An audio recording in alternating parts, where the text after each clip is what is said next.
Assalamualaikum warahmatullahi wabarakatuh. Gimana anak-anak kabarnya?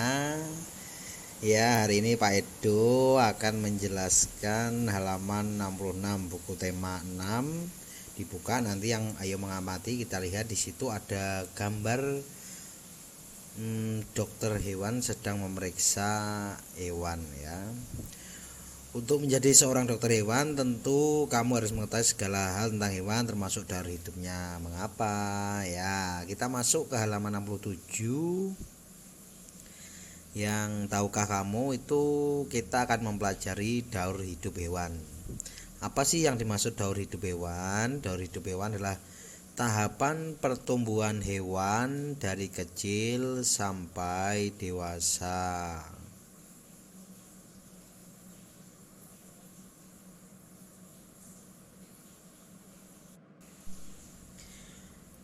Pada daur hidup hewan mengalami perubahan bentuk, ada juga yang tidak.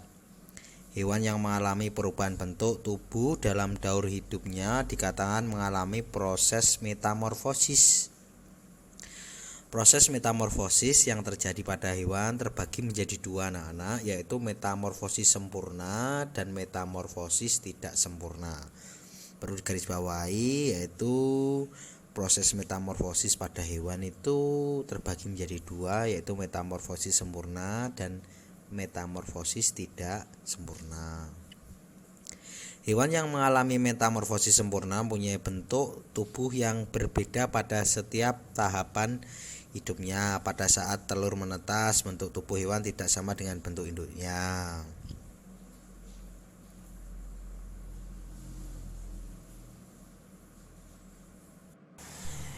Hewan yang mengalami metamorfosis tidak sempurna setelah menetas memiliki bentuk tubuh yang mirip dengan induknya. Anak-anak, perhatikan daur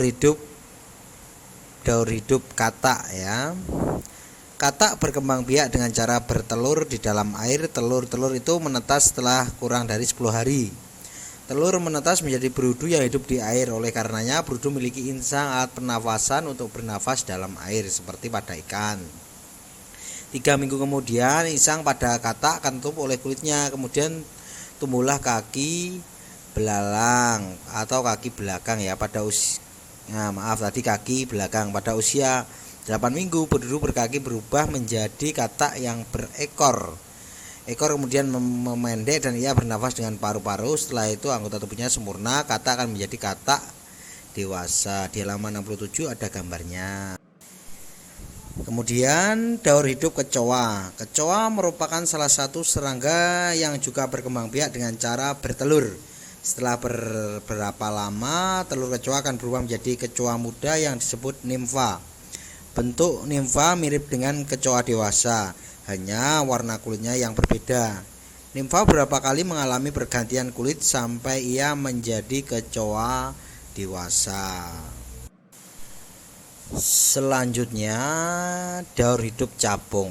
Capung juga merupakan serangga yang berkembang biak dengan cara bertelur. Sama dengan kecoa, ketika telur capung menetas, ia menjadi capung muda yang disebut nimfa. Setelah kurang lebih mengalami pergantian kulit sebanyak 10 kali, capung berubah menjadi capung dewasa.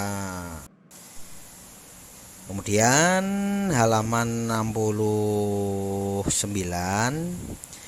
daur hidup nyamuk. Nyamuk juga termasuk jenis serangga yang berkembang biak dengan cara bertelur di permukaan air. Ketika telur menetas, ia berubah menjadi jentik-jentik atau tempayak. Tempayak ini akan hidup dan mendapatkan makanan dari air yang ia tinggali. Setelah cukup umur, tempayak ini berubah menjadi pupa. Setelah beberapa waktu, pupa akan berubah menjadi nyamuk muda hingga nyamuk dewasa. Nyamuk muda dan dewasa tidak hidup di air. Ia akan kembali ke air ketika hendak bertelur.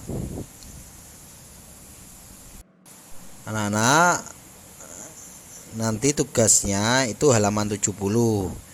Daur hidup hewan 1, anak-anak menggambar hewan, terus nama hewan, cara berkembang biak, gambar daur hidup, penjelasan tentang daur hidup, jenis daur hidupnya.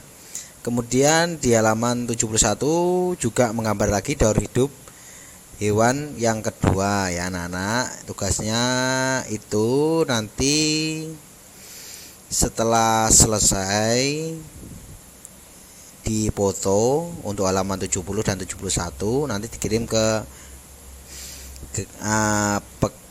pekerjaannya dipoto dikirim ke WA-nya Pak Edo. Sekian, terima kasih anak-anak, tetap semangat belajar di rumah ya anak-anak. Jangan lupa jaga kesehatan.